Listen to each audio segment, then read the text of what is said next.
pleasant good morning to the Honorable John Brisenia, Prime Minister of Belize, his ministers and ministers of state, to the Honorable Tracy Panton, Leader of the Opposition, and members on her side of this House, and to you, Madam Speaker. Honorable members, now let us pray. Almighty and eternal God, who through Jesus Christ has revealed your glory to all nations, please protect and preserve Belize, our beloved country. God of might, wisdom and justice, please assist our Belizean government and people with your Holy Spirit of counsel and fortitude.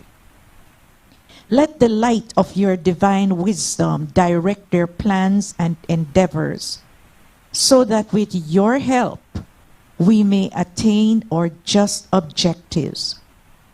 With your guidance, may all our endeavors tend to peace, social justice, liberty, national happiness, the increase of industry, sobriety, and useful knowledge.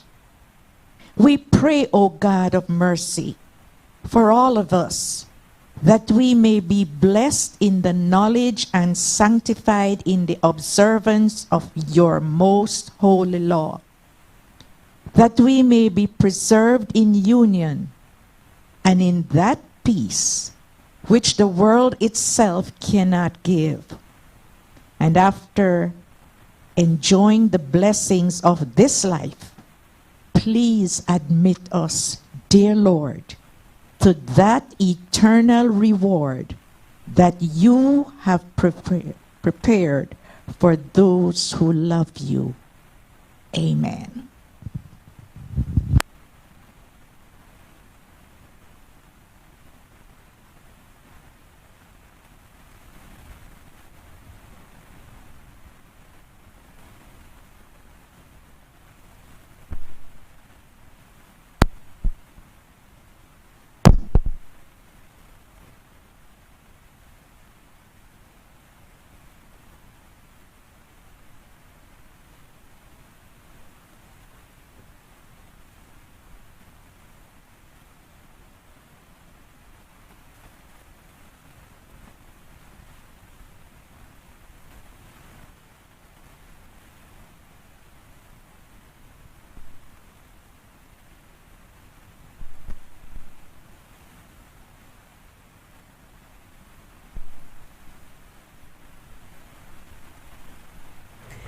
Announcement by the Speaker.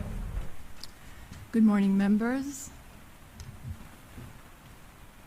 The notices of absences received for today's meetings are the following. Members for Pickstock, Toledo East, Orange Walk South, Orange Walk North, Corozal Southwest, and Corozal North. Members, when this parliamentary session was inaugurated in May of this year, you may recall I announced one of the objectives we hope to accomplish is the establishment of a parliamentary calendar that is both practical and that can be applied. With that said, it is a work in progress. The Parliament should proceed on its Christmas recess from December 17, 2025 to January 27, 2026. Starting off in 2026, Friday, January 30th should be the joint sitting on the occasion of opening the newly renovated National Assembly, and the first regular business sitting of the House is scheduled for Friday, February the 6th, 2026. The aim, and that's the key operative word here, the aim is that House meetings at minimum will be the first Friday of each month, save and except for the annual recess periods or public and bank holidays, where adjustments would need to be made accordingly and in advance. The hope, members, is that this should assist the executive branch to plan for the legislative agenda per year, and it should assist the upper house, the Senate, in its legislative planning and processes that follow from House meetings. And of course, the staff and Parliament overall would be better guided. Members, a parliamentary calendar should allow for members, committees, and staff to plan their work and scheduling, provide for better legislative quality, accountability, and oversight through the committee system, and improved public engagement. It should also provide for improved work-life balance for all members and staff, more efficient use of time, the finances, for the various parliamentary meetings, operations, and procedures. Provide for reduction in scheduling conflicts and a promotion of consistency, professionalism, and stability in this institution's procedures. In short, a parliamentary calendar is not just a timetable. It is a governance tool that strengthens efficiency, accountability, transparency, and public confidence in our Parliament. Therefore, members, on this occasion and in this month of wishes and gifts, we look forward to your support to achieve this as we, in 2026, attempt to establish and comply with a parliamentary calendar. I thank you.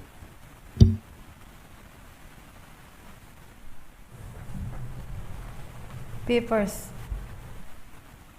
I recognize the Honorable Prime Minister and Minister of Finance. Thank you, Madam Speaker, and I must commend you in trying to put some kind of structure in the work of the National Assembly and also the Senate. And I know we had a long meeting discussing this so that as we have been a more active government in trying to make sure that we can come to Parliament on a regular basis. So it's important for then everybody can be able to put some kind of planning. And I just want to make a point, Madam Speaker. I'm sure you're wondering why all of us are in orange. Well, we'll have the Honorable Member of the Minister for Human Development that will give a statement. But I want to make a big difference between the opposition and our side. The opposition come with T-shirts defending a criminal, defending a predator, a child predator, wanting by Interpol. Madam Chair. And here we are. I would not Madam give a point of Speaker? order, Madam Speaker. I need to know the point of order. Yes. But I need you to have a seat, Prime Minister. Madam Speaker. What's the point of order? The point of order is that he is attributing some kind of, what's the term? There's no point of order. A motive. Some clandestine motive of the opposition, Madam Speaker, when he well knows that is not the intention. The intention of the... Madam Speaker, that's not a point of order, Madam Speaker. The intention She's trying to give an of explanation, Madam Speaker. the intention of the opposition, Madam Speaker, is to ensure that all Belizeans... I hear the point of order regarding that was not the reason why, I believe on a previous meeting, opposition wore some shirts. That point of order has been noted, Prime Minister. While the specific point of order wasn't cited, I gather it's the insinuation of improper motives. I am not insinuating anything. I'm just stating a fact. Here we come standing up for gender-based violence for the 60 days of activism. Madam Speaker, and you could see a Madam big difference. Speaker, I'm not making Madam any Speaker. insinuations. So that said, Madam Speaker, I think I've made the point. I can't have two And, members standing on their feet. We know this. Yeah. That's, No, you have to state your point of order. Well, would you allow me? but you need to state what section. Would you allow me? What is the section? What would you allow me? Are What- you the Speaker of the House, Prime Minister? When did you become judge, jury, and executioner? No, member for Albert. When did you Member become for judge, jury, Albert, and simply state the executioner? point of order. Again, Madam Speaker, the Prime Minister insists on suggesting that we were here in whatever we chose to wear as a matter of improper motive, and that is not acceptable, Madam Speaker.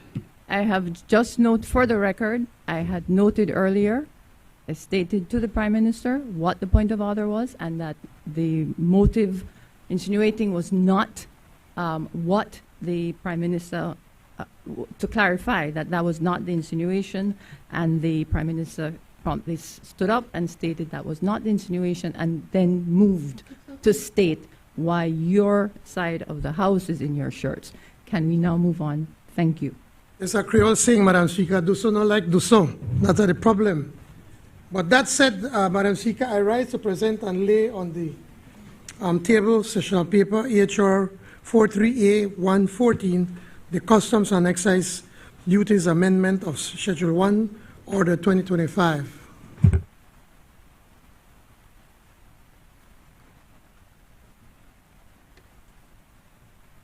Honorable members, that paper is ordered to lie on the table. I recognize the Honorable Minister of Agriculture, Food Security and New Growth Industries. Madam Speaker, I rise to present and lay on the table sessional paper number HR 54/1/14, Supplies Control Price Amendment number 34, Regulations 2025, HR 55/1/14, Supplies Control Price Amendment number 35, Regulations 2025, and HR 46/1/14, Supplies Control Price Amendment number 36, Regulations 2025. Honorable members, those papers are ordered to lie on the table.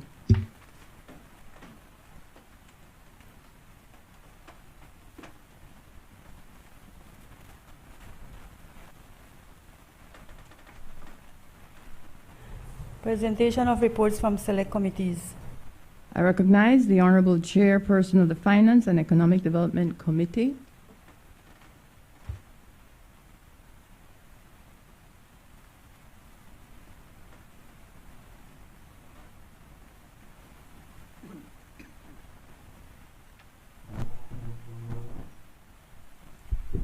Morning, Madam Speaker. I rise to present and lay on the table sessional papers number HR 46A/1/14, report from the Finance and Economic Development Committee on the Sugar Industry and Cogeneration Project Amendment Bill 2025, and paper number HR 46B/1/14, report from the Finance and Economic Development Committee on the Financial Services Commission Amendment Bill 2025.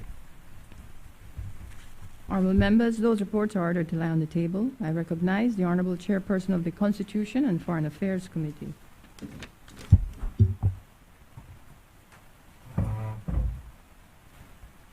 Good morning, Madam Speaker.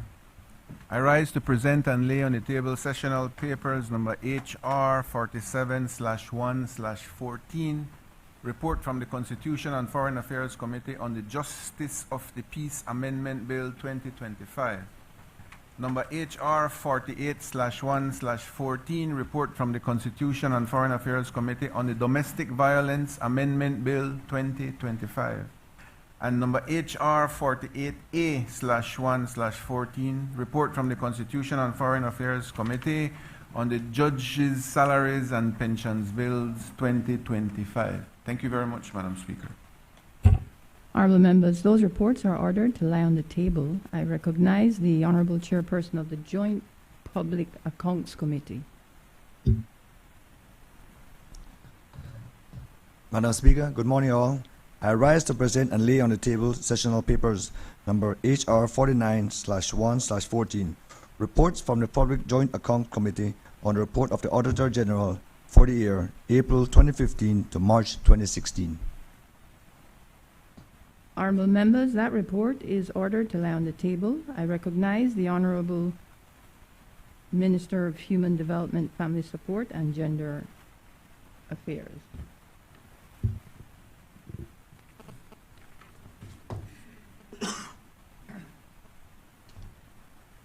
Madam Speaker, I rise to lay on the table sessional paper number HR 50/1/14, the report from the Women's Parliamentary Caucus Standing Committee for the period July 2025 to December 2025. Honorable members, that report is ordered to lie on the table. Statement by ministers. I recognize the Honorable Minister of Human Development, Family Support, and Gender Affairs.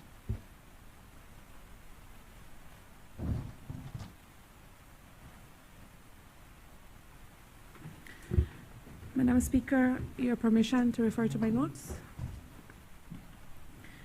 Madam Speaker, honorable members of this House, today we join the international community in recognizing the 16 days of activism against gender-based violence observed annually from November 25th to December 10th. These 16 days serve as a global call to action, reminding nations and leaders everywhere that gender-based violence is not only a crime, but a fundamental violation of human rights that demand urgent, coordinated response. The color orange, which we proudly wear today, symbolizes hope for a brighter future free from violence, discrimination, and fear. It is also a commitment from each of us that we strongly condemn all forms of gender-based violence and will not remain silent.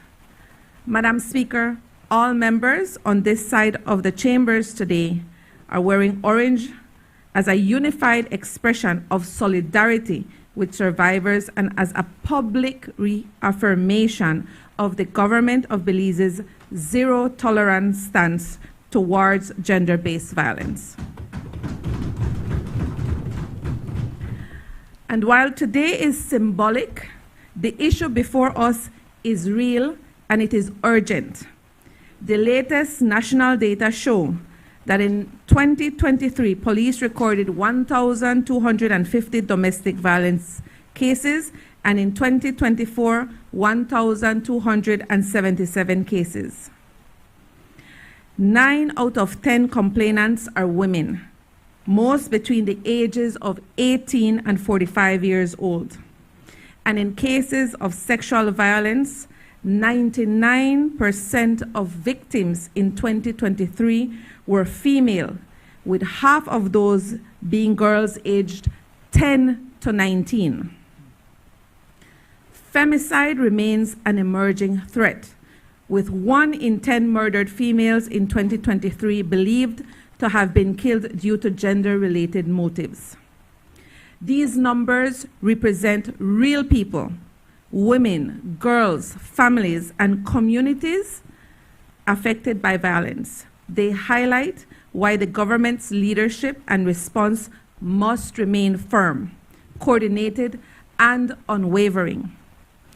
Under the leadership of the Ministry of Human Development and in partnership with Home Affairs, Health, the Judiciary, the National Women's Commission, and the Office of the Special Envoy, the government continues to strengthen gender-based violence response.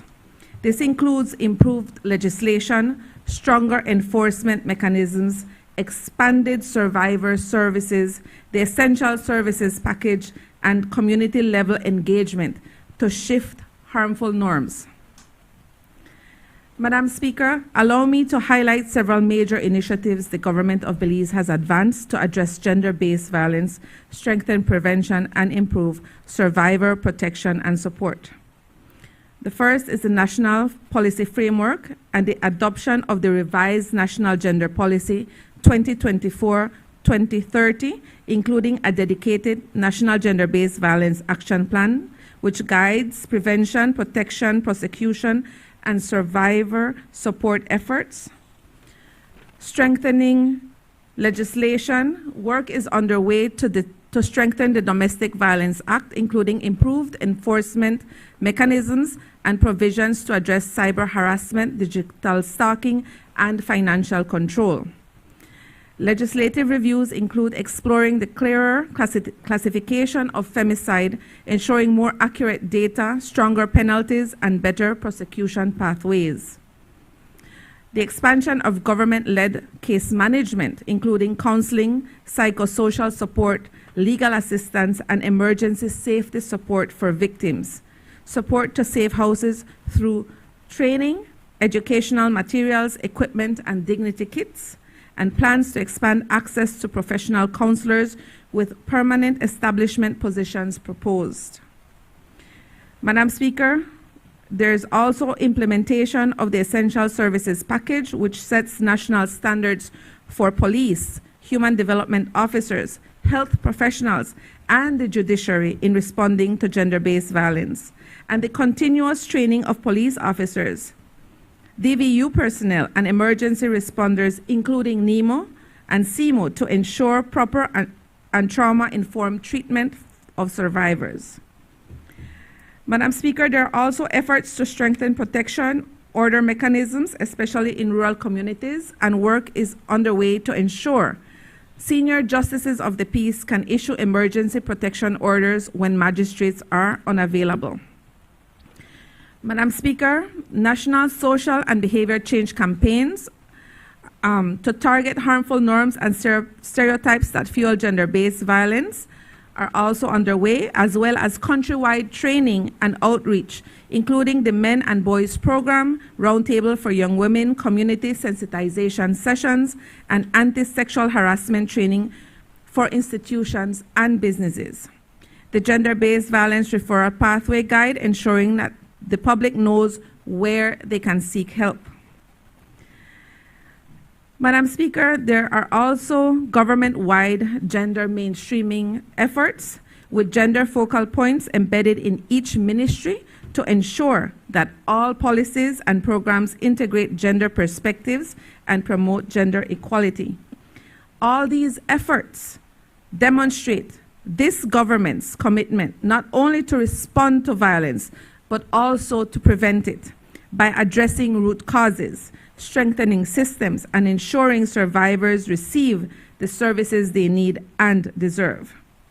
In closing, Madam Speaker, gender-based violence is not a woman's issue. It is a national issue. It affects our families, our communities, our workforce, and our stability as a nation. The 16 days of activism is more than a symbolic observance. It is a call to leadership, to accountability, and to action. The wearing of orange today by all members on this side of the chambers serves as a public demonstration of unity and of commitment. But our actions, our policies, our reforms, and our collective will must continue throughout the year. So let us stand together not only during 16 days, but every day, to build a Belize where everyone can live in dignity, where everyone can live in safety and in peace. Thank you, Madam Speaker.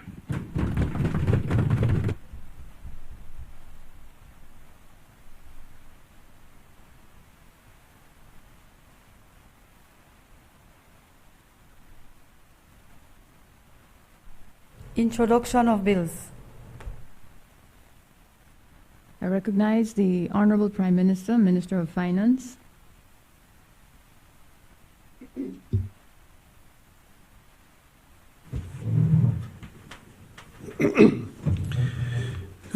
Madam Speaker, this is the Customs and Excise Duties Amendment Bill 2025. I rise to introduce a bill for an act to amend the Customs and Excise Duty Act, Chapter 48 of the Substantive Laws of Belize, Revised Edition 2020, to vary the rate of duty on soups and broth in solid or powder form, including ramen noodles and other related items in the customs tariff and trade classification, and to provide for matters connected therewith or incidental to. Madam Speaker, this has the recommendation of the Cabinet. Just very quickly, Madam Speaker, the investors of this company, we're not producing ramen in Belize. And as it is right now, they're already selling it cheaper than what was being sold. And they made an appeal to the Ministry of Investment, saying that they believe that they should be offered some sort of protection to be able to afford them to be able to continue to develop that product and other products. From what I've been told, that this product that they're producing, the ramen or the local noodles, has gotten great acceptance by the public. It's been selling very well, but also you have also these products also being imported not only from China but even from CARICOM. In discussions with the Ministry of Foreign Trade, and in consultations with CARICOM, since we are part of the CARICOM, the single market agreement. Is that the one, Foreign Minister? The single market agreement. We have to get approval from CARICOM to be able to impose any new tariffs. So what we have done, we're imposing just 20% tariff on importation of noodles, so that then we can give our local producers a better opportunity to be able to continue to expand their products and to continue to invest and make a better product. So basically, it's very, very short, straightforward. And again, as I said, Madam Speaker, this bill has the recommendation of the Cabinet. Honourable members, that bill is referred to the Finance and Economic Development Committee for examination, consideration, and report. Bill for an act to amend the Customs and Excise Duties Act, Chapter 48 of the Substantive Laws of Belize, Revised Edition 2020. I recognize the Honourable Prime Minister and Minister of Finance, Investment and Economic Transformation. Madam Speaker, this being a straightforward, non-controversial paper, wanting to assist in accordance with Standing Order number 491, I move that the bill be taken through all its stages forthwith. Honourable members, the question is that the next stages of the bill be taken forthwith. All those in favour kindly say aye. Aye. Those against kindly say no. I think the ayes have it. I recognize the Honourable Prime Minister. Again, Madam Speaker, this is the Money Laundering and Terrorism Prevention Amendment Bill 2025. I rise to introduce a bill for an act to amend the Money Laundering and Terrorism Prevention Act, Chapter 104 of the Substantive Laws of Belize, to satisfy the requirements of the Financial Action Task Force recommendation with respect to digital assets and digital asset service providers, and for matter connected with and incidental thereto.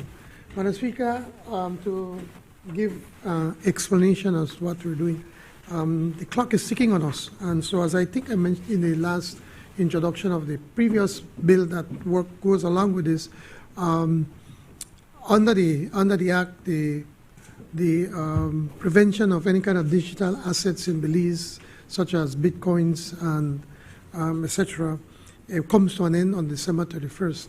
And for us to be in compliance, we have to ensure that we can pass the legislation to be able to legalize it, but at the same time for the Financial Services Commission to be able to set up the regulations, and also for the FIU, Financial Intelligence Unit, then to be able to do its monitoring. So, Madam Speaker, coming to my notes, this is coming at a very important point in our financial services sector. So as Belize prepares for the responsible introduction of digital assets activities, these amendments ensure that our primary AML, CFT, and CPF legislation fully captures digital asset service providers and aligns with international standards, particularly with those of the Financial Action Task Force, FATF. Madam Speaker, the global landscape for digital assets is changing rapidly, and I know many of us watch American television, and whilst the United States was one of the countries that was almost fully against these kinds of activities and transactions, now President Trump has been, I guess pun intended, trumping these new assets, and I'm told even his family has been investing large sums of money in this. So it is something that will take place, and we believe we have to be prepared. Therefore, the Financial Action Task Force has updated its standards, including the recommendation requiring jurisdictions to adopt risk-based measures to regulate new technologies and digital asset services. This is what is known as Recommendation 15. These standards emphasize proper customer due diligence, secure record keeping, monitoring of transactions, and the capacity for regulatory authorities to share information internationally. Belize must therefore ensure that the Financial Services Commission and other competent authorities possess the statutory powers necessary to supervise this emerging class of activity effectively. Colleagues will recall that in 2022, Belize undertook a national risk assessment which identified the need for a phased and carefully supervised approach to digital assets activities. At that time, a temporary restriction on such activities was introduced under Section 81 of the Financial Services Commission Act as a safeguard during our CFATF mutual evaluation. This prohibition expires on 31st December 2025, and without legislative action, Belize would face a regulatory gap and heightened vulnerability. In anticipation of this, the Financial Services Commission has already advanced amendments to Section 81 of the FSC Act to establish a special license regime, which we introduced at the last host meeting, a controlled, risk-based framework for the supervision of digital assets activities. However, robust licensing without corresponding AML, CFT, and CPF obligations would leave the framework incomplete. These MLTPA amendments, therefore, ensure that digital asset service providers are formally integrated as reporting entities and are subject to due diligence, record keeping, and monitoring obligations consistent with FATF requirements. Most important, these amendments are not merely supportive of the special license regime under the FSC Act. They form a critical foundation for the comprehensive digital assets legislative framework that the government will bring to the House in 2026. Together, these measures established a modern, coherent, and internationally aligned regime that positions Belize as a responsible and forward-looking jurisdiction for digital innovation. Key provisions of the bill extend due diligence requirements for digital assets service providers and mandate the maintenance of originator and beneficiary information for transactions, enhancing transparency and reducing the risk of misuse by illicit actors. Providers offering correspondent-style services will be held to standards similar to those applied to banking institutions. Madam Speaker, Belize's excellent performance in its fourth-round mutual evaluation, deemed compliant or largely compliant in 38 of 40 recommendations, is an achievement few countries have matched. As we prepare for the Caribbean Financial Action Task Force fifth round, we must continue to update our legislative framework to reflect the evolving Financial Action Task Force methodology. These amendments are therefore essential to maintaining our strong compliance standing and safeguarding Belize's financial markets. Supporting these amendments ensures that the Commission and our financial regulations possess the tools necessary to supervise digital assets activities effectively, upholding Belize's AML, CFT, CPF framework, and protect our jurisdiction from emerging risk. It also signals that Belize is embracing innovation responsibly, balancing opportunity with the highest standards of integrity and oversight. Madam Speaker, this is a straightforward and something that we do not need to argue over.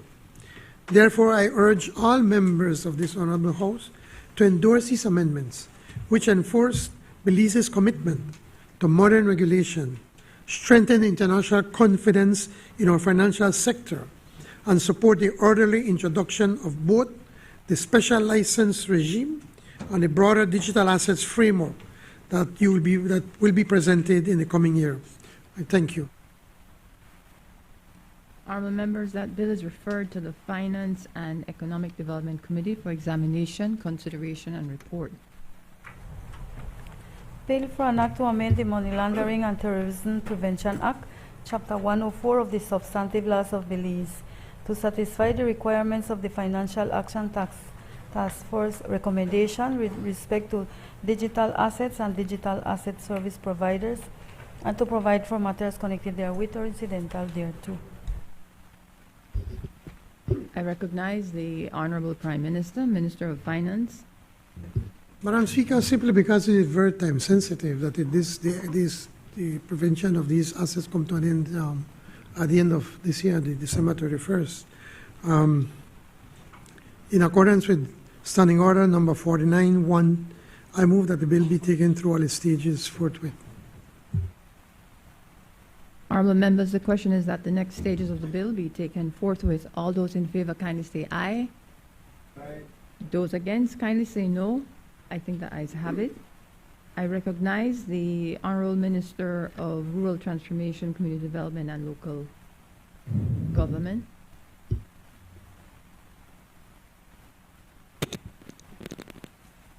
Thank you very much, Madam Speaker. Madam Speaker, this is the Trade Licensing Amendment number 3, Bill 2025. I rise to introduce a bill for an act to amend the Trade Licensing Act number 19 of 2024 to provide for the determination of annual license fees for trades in towns and villages, to make transitional provisions respecting existing trades, and for matters connected with and incidental thereto. Madam Speaker, this bill has the recommendation of Cabinet. Madam Speaker, if you kindly allow me to just share some notes on this proposed amendment.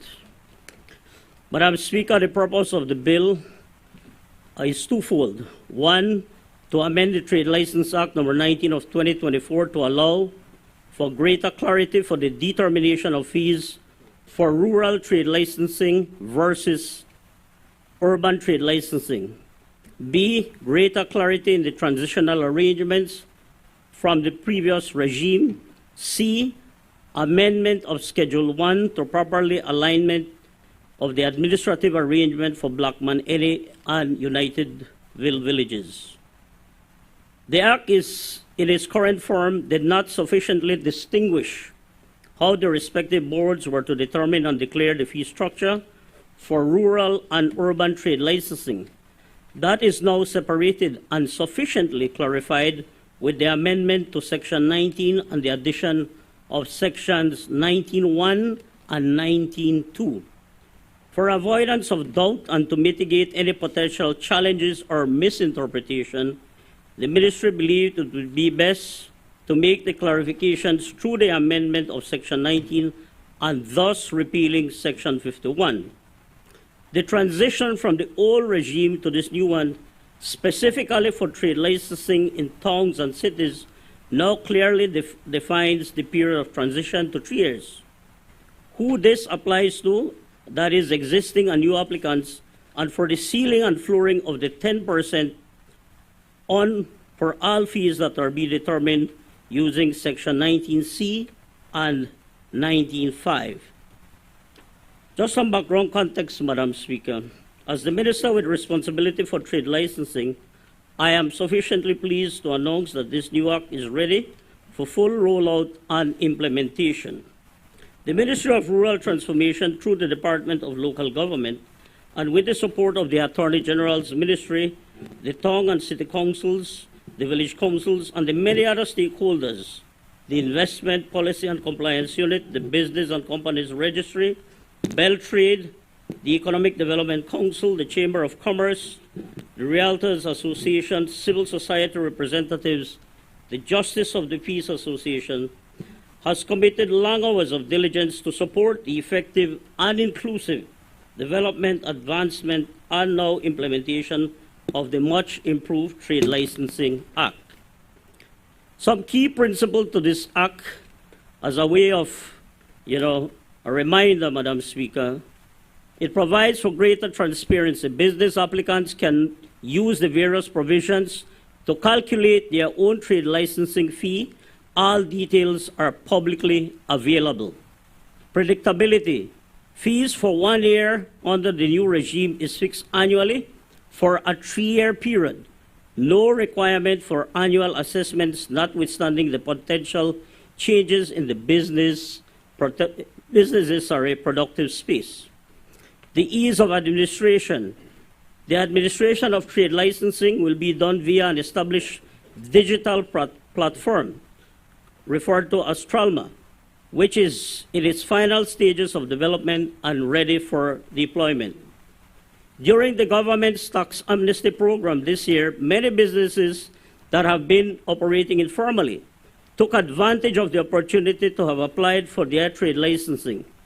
This high level of compliance now will strongly support the regulating of trade in both the rural and urban sectors, bringing greater opportunities for economic advancement, job creation, and the enhancement in municipal and rural service delivery by local authorities. For context, Madam Speaker, over the last 2 months, over 1,200 businesses in the rural sector have applied for their trade license in anticipation of the rollout of the new regime. It is in this regard that I propose that this House approve the amendment of the Act in anticipation of the smooth transition from the old regime to the new one, effective for trade licensing year 2026. Again, these amendments have the endorsement of Cabinet. I thank you, Madam Speaker.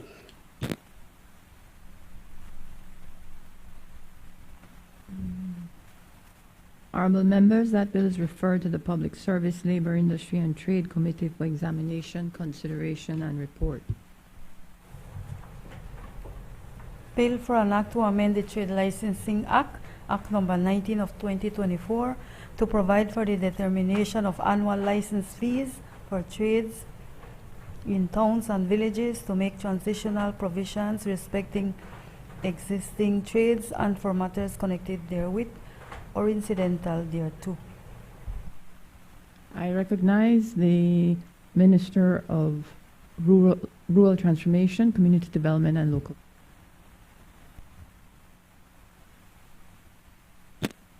Madam Speaker, in accordance with Standing Order number 49-1, I move that the bill be taken through all its stages forthwith. Honorable members, the question is that the next stages of the bill be taken forthwith. All those in favor kindly say aye. Aye. Those against kindly say no. I think the ayes have it. Motions relating to the business or sittings of the House.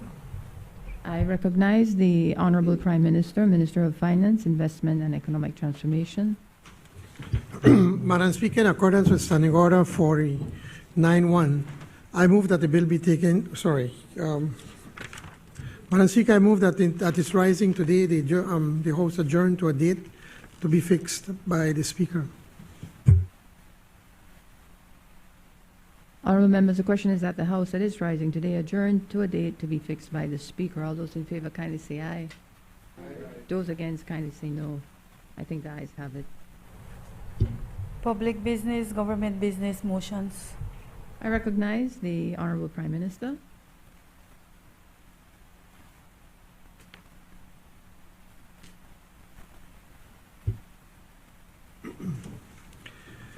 Madam Speaker, this is the resolution to adopt the parliamentary logo for the National Assembly of Belize, Motion 2025.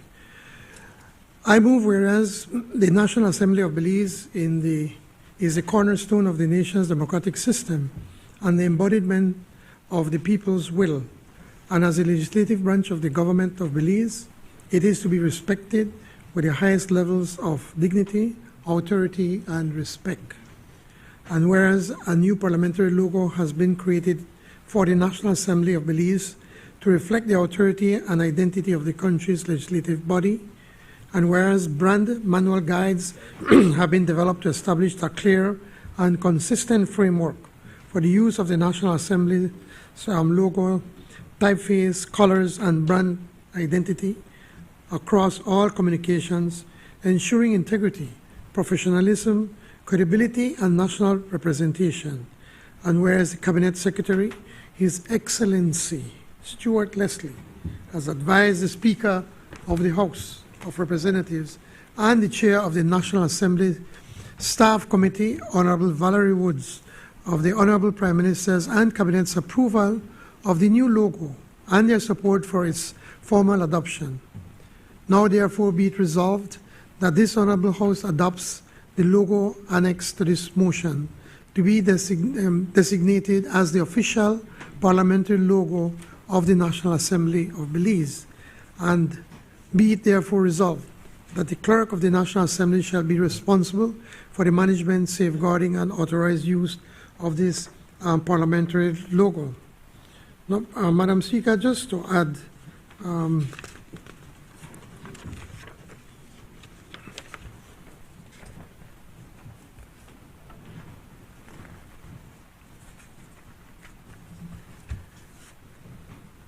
I just wanted to to quickly add, Madam Speaker, that that this has been gone through extensive consultations, and I must commend you and the Madam President of the Senate who have taken the initiative along with your staff, and that that we've come to this as something as there's a lot of consultations with everybody involved, both the House of Representatives and the Senate, and with both sides of the aisle. So this is a bipartisan outreach that was done by your office. And I really can't think of no reason for me to be able to have to defend this motion. It's something that's good, something that has come to. I like it's very classy what you all have worked with. And I must commend you all to come with something that's classy, is dignified, and I think it stands for what the National Assembly is all about. So with that said, Madam Speaker, I am very proud to be associated with this motion. Thank you.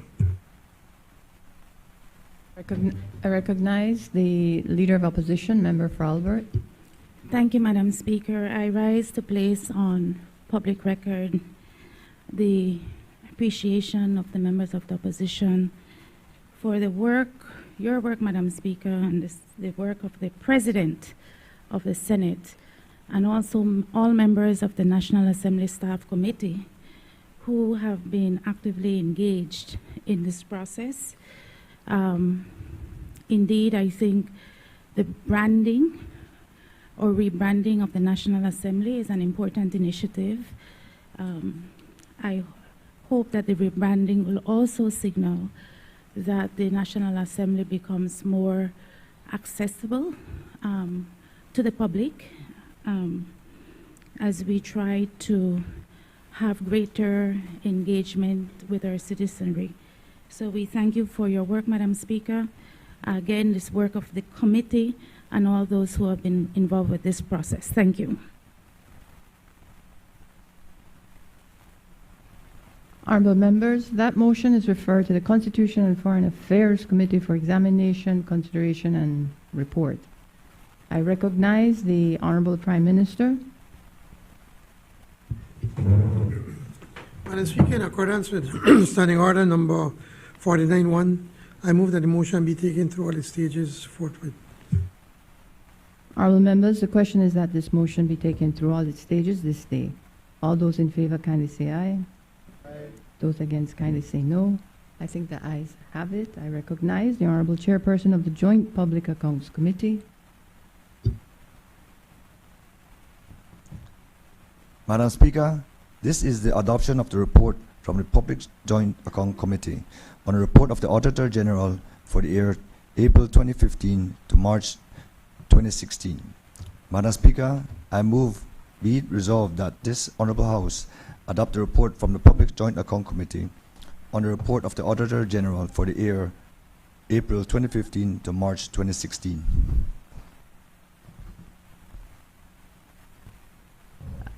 Just a minute. I recognize the member for Cayo South.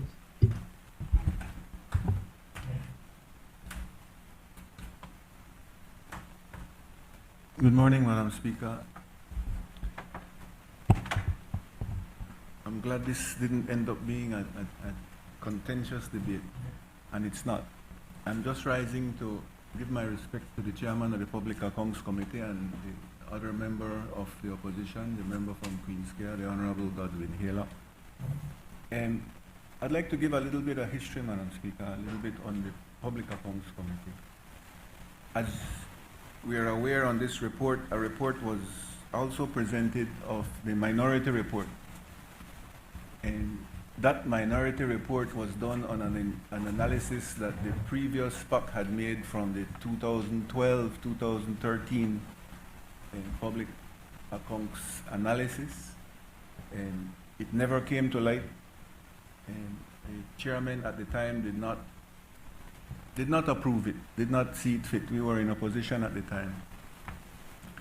I humbly requested that the chairman and the member from the opposition analyze it this session.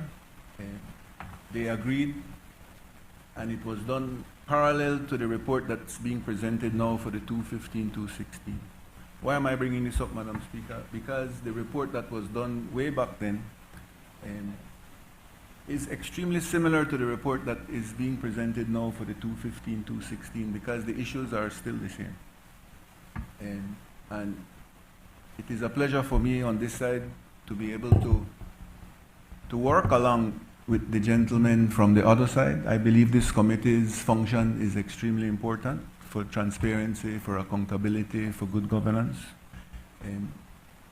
Both sides use it to their advantage when they're in opposition. I have used it, and I see them using it at times. But it's not to be used for anybody's advantage except for the advantage of the Belizean people. Transparency is not something that we should play around with. Accountability is extremely important. But one of the most important is the umbrella, which is oversight. Every government, every institution, even the opposition, needs oversight. We are human beings at the end of the day, and all human beings make mistakes. And if we are mature enough to be able to listen to advice when one is making a mistake, to be able to better it, and if it is beneficial for the people of Belize, I believe we are on the right track. What was the achievement that we are experiencing now? And some of the younger members that have not been here before, especially the members that are sitting on PAC now from the social partners that sit in the Senate. And they played an important role also in the presentation of this report. And this one is I am biased. We fought for years in this House of Representatives for the PAC to be able to expand its participation, to have the social partners present. And it was this government, Madam Speaker, under the leadership of John Briceño, that passed legislation that now the PAC is a joint public accounts committee that includes the social partners. That is something that is fundamental. Secondly, Madam Speaker, if you have noticed, and I know you have noticed, if the people of Belize have noticed that when PAC meetings or PAC hearings, not meetings, but PAC hearings are held, it is now available online. It is done live. That is a second thing that was proposed at that time. And it was legislated, and that is the basis of transparency. We need to, and I would hopefully advise the Prime Minister and lobby that it is not only put on social media, but that it is televised, because it is important that these hearings are televised. What was another proposal that was made back then, and we are still making it now? Madam Speaker, the Public Accounts Committee needs, they need help, they need resources. Why is it that we need resources? None of the members present and none of the members past are experts in how to handle the oversight mechanisms, and therefore from time to time the PAC will need to access professionals that can come in to work along with us to be able to better the way that we run our government. I'll give you an example, Madam Speaker, and with your permission, Chairman.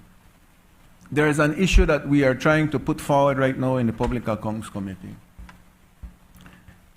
We complain about how the system is being run, but the truth is that we still have laws that are archaic. We have the FARA, which is what government uses to establish how is it that we run, how we run government legally and accountable. But the FARA comes in conflict with financial orders and store orders. Why? The financial orders and store orders that the ministries are presently using is dating back to, if I'm not mistaken, the early 60s. I think the minister is aware of this. We have discussed this in cabinet. The ministry is trying to find a way to update the financial and store orders so that they come to modern times. For example, I'll give you a clear example. In the Ministry of Infrastructure Development, we have some financial orders or store orders that tell us that we have to be logging things in books about 11 by 17, and they have to be covered with a certain type of thick covering, and it makes it impossible in this age to be able to function. And so if somebody is doing an auditing or if somebody is doing an analysis and they go in and they get very picky, they can go to a store order and say, you know something, but you're not complying because you're not using this ledger that was available. In fact, you can't even buy the ledger right now that Angelos Press. I'm just using this as a specific example that we have laws on our books that are archaic. We are now in the modern times where even AI will be farther ahead than we are used to. And we have to be able to have our system work. And for our system to work, we need to modernize it. Just like what you have done, Madam Speaker, with the new building that the Belizean people will see in January, you're modernizing Parliament. Well, the PAC, along with the ministry, we want to modernize the way our accounting system works, and it will take some time, it will take some investment. One of the proposals that we are making is for the Ministry of Finance to seek and provide necessary financing for the PAC to work properly. So I'm just giving this summary, Madam Speaker, but it's done in good faith. I think the Public Accounts Committee, I've been a part of it for quite a long time. I see the importance that it is to government. I am experiencing it from the government side, which is a little bit more difficult than when you are in the opposing side. But one thing I would like to say here, both sides of the house, we come to debates and we get a little bit feisty, which is fine. But I must say that the relationship that we have presently in the Joint Public Accounts Committee, when working along with our brethren over there from government, and when working along with the senators that are present in the Public Accounts Committee, it is a pleasure to be a part of the committee. The working relationship is a positive one. Thank you very much. I recognize the Leader of Opposition, Member for Albert. Thank you, Madam Speaker, and I also want to thank the member for Cayo South for his intervention on this particular report. Madam Speaker, I also served on the Joint Public Accounts Committee and had an opportunity to chair the committee at a time when we were able to include members of the Senate, or social partners in particular. And while the expanded involvement is a critical component in terms of transparency and accountability, I think what is more important is that we are able to get timely audited financial reports from the entities that are responsible to provide these reports. We're now in a 10-year deficit. There has been not a single financial statement or audited financial statement of the present administration, Madam Speaker, and I will tell you, and my colleagues on the government side can also share, that we went through an intensive analysis and assessment of where we were in terms of our financial system that is severely broken. Where we have the Accountant General and the Auditor General, even though they have laws to comply with, simply don't comply because the information that they are receiving from the various ministries and departments are grossly inadequate. There's this saying, garbage in, garbage out, and it is important. I certainly, during my time as the chair of the Joint Public Accounts Committee, had the opportunity to have an extensive conversation with the Prime Minister and the Ministry of Finance, with the Financial Secretary, with the Auditor General, with the Accountant General, about where we saw the glaring gaps in our financial system. And we had made the Prime Minister had given his undertaking at the time that we would meet with the technical committees, the AOs and the FOs within the various ministries to see how we can have a resolution so that record keeping, for example, is grossly inadequate and continues to be that way. And so, Madam Speaker, while I pray and hope in earnest that we are able to get more timely reports, more accurate reports, that we can get the kind of expertise that the member for Cayo South underlined, that we can look at the kind of comprehensive legislative review that is required, particularly looking at the independence of the Auditor General's office, that these things are critical in terms of providing the kind of monitoring and oversight that is required for both administrations. Thank you, Madam Speaker. I recognize the member for Caribbean Shores. Good morning, Madam Speaker, and good morning, colleagues. Madam Speaker, I rise to make my contribution to this report of the Auditor General that has been placed on the table for the year April 2015 to March 2016. But before I make my contribution, Madam Speaker, I just want to take this opportunity to extend my condolences to the families of Reynard Garbott and I believe the other gentleman, I don't recall his name, Crawford, who lost their lives so callously last night on the Hummingbird Highway. I can't imagine what the families of those two gentlemen are going through. I know that today we are wearing orange in support of gender-based violence, and we fully support that in the loudest form and loudest way. But our young men continue to lose their lives. And in this instance, it's two hardworking young men. And so, and in one instance, Reynard Garbott, I believe his mom is Miss Coleman, that's her youngest child. And I can't imagine the pain that she's experiencing right now and the pain that those families will have to endure over this Christmas season. So I just wanted to pay my respects and offer my condolences to the families. Madam Speaker, like I said, I just want to make my contribution in relation to this report.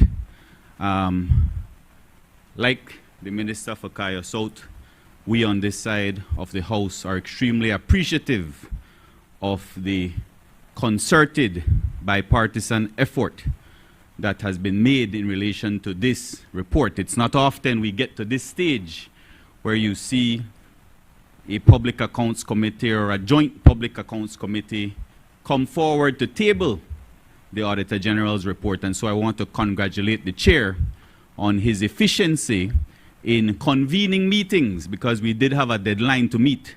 And so I acknowledge your efforts, Chair, and the members on that side of the House, and also the member for Kaya South. I need to give that man his flowers, Madam Speaker, because he's been doing this since 2015. And we all know what we've been through in those years, the first 5 years, 2015 to 2020, and how difficult it felt like at times we were being dentists trying to pull teeth. And to see whenever we would have interview sessions, one office pointing fingers to the next office, blaming the other for the lack of transparency and poor accountability. And like the Honorable Member for Kaya South mentioned, we see a lot of the same issues from 2012 and 2013 here again in 2015 to 16. And if I may say, Madam Speaker, in my opinion, of all the House committees, this JPAC is by far the most important committee when it comes to transparency and accountability of the spending of the people's money. And that is why I am so very thankful to see that the minority report, which myself and the Honorable Member for Kaya South had prepared in 2012 and 2013, was able to see the light of day here today. And thanks again to the chair and other members of that side for seeing the importance for the public to see that we have these similar issues facing us year after year that needs to be remedied. And I want to again, Madam Speaker, point out that it is only through the efforts of our former chair, the Honorable Julius Espat, that now Public Accounts Committee meetings are held in the public so that it is now broadcasted. And it's not just to name and shame anybody, but rather it's to show the public, because it is their money that is being spent by all ministries. It is for us to be truly accountable to them at the end of the day. And that is a huge, huge, huge accomplishment that cannot be understated. In addition to the fact, as Honorable Julius had mentioned, that we now have our social partners sitting on this committee. So it's not just the government, it's not just the opposition having a second eye in that room, but it's now our social partners that play a very critical role in this oversight body.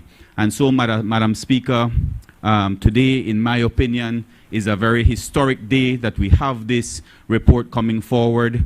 There are recommendations, critical pieces of information in this report, recommendations and action points that I believe our administration will now have to address moving forward in getting the necessary resources to the appropriate authorities to ensure that we continue along this excellent path that we have started of transparency and accountability. Thank you, Madam Speaker.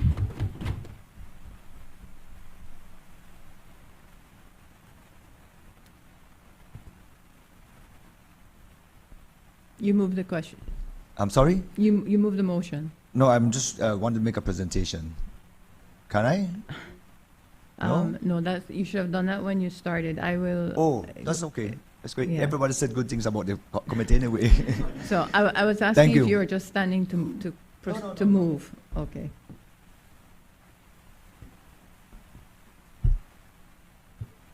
If I was asking if you wanted to move it, Honorable. No, if you, I'm asking if you'd like to move the motion, so and then you can do what you'd like to make those comments. You can do that there, and then I will put the question. Yeah, so I'm giving you that opportunity to do that. Yes, Madam Speaker. You got me now. Oh, nothing bad, my ballet. Everything good. Everything is positive today. You said we're ready for Christmas already, right? So it's going to be hopefully it could be a fast days. Fast meeting.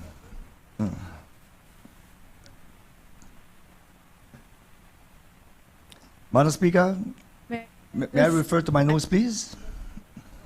Due to the time, I'm being reminded, let's dispense with Standing Order 12, and then I don't have to interrupt.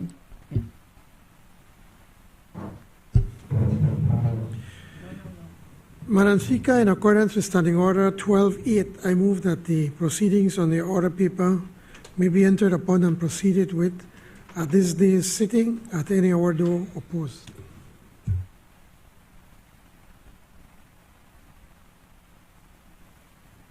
Honourable members, the question is that the proceedings on the order paper may be entered upon and proceeded with at this day's sitting at any hour though opposed. All those in favour kindly say aye. Those against kindly say no. I think the ayes have it. We're back on track. Member for Mesopotamia.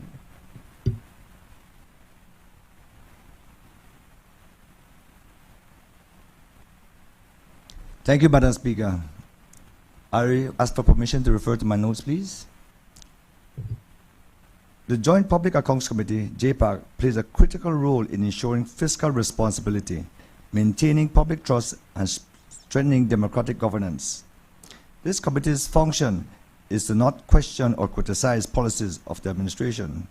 Our role is to help ensure that public funds are spent efficiently, transparently, in the best interest of the Belizean people, to strengthen financial accountability, and to foster public trust in the management of our resources.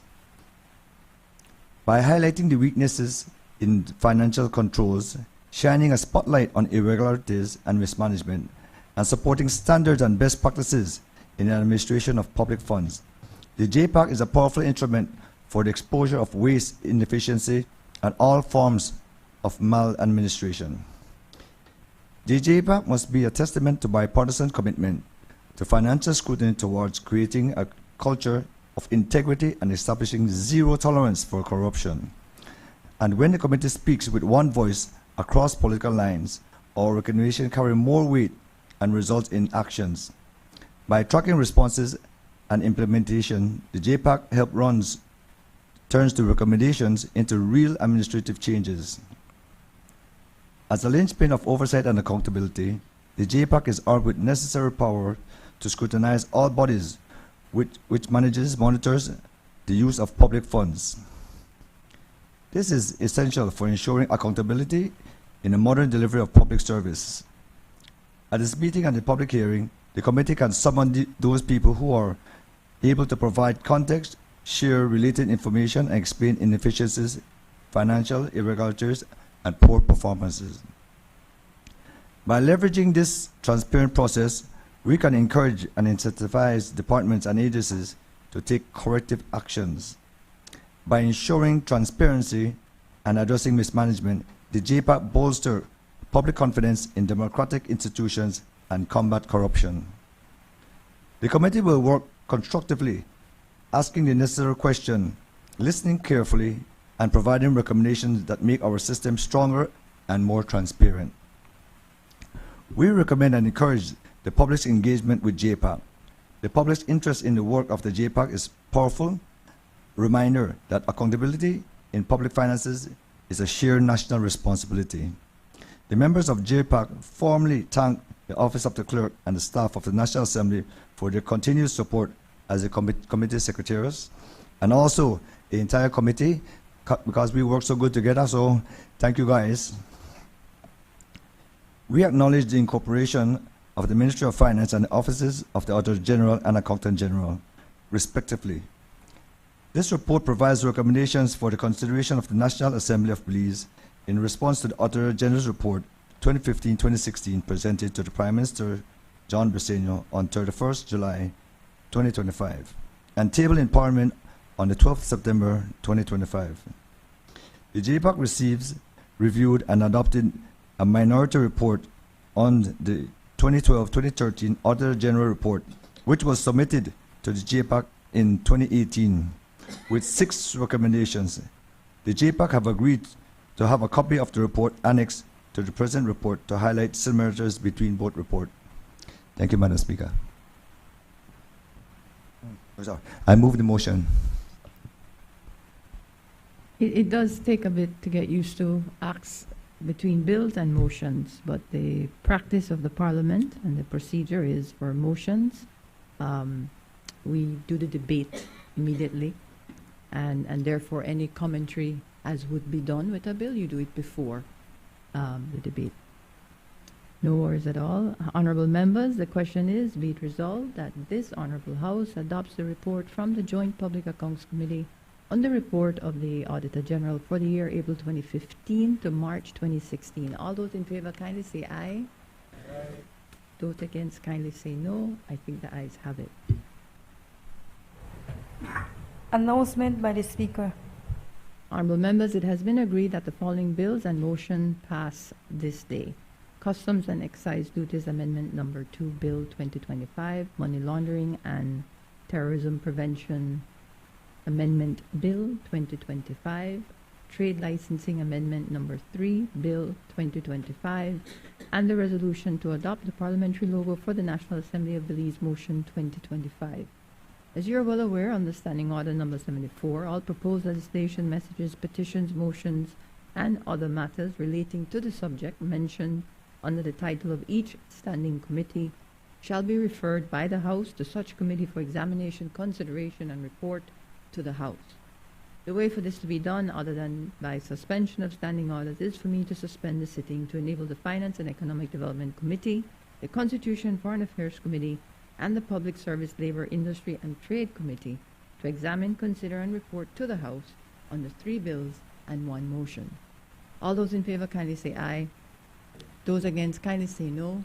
I think the ayes have it. The sitting is therefore suspended until the Finance and Economic Development Committee, the Constitution and Foreign Affairs Committee, and the Public Service, Labor, Industry, and Trade Committees have concluded their business. Thank you.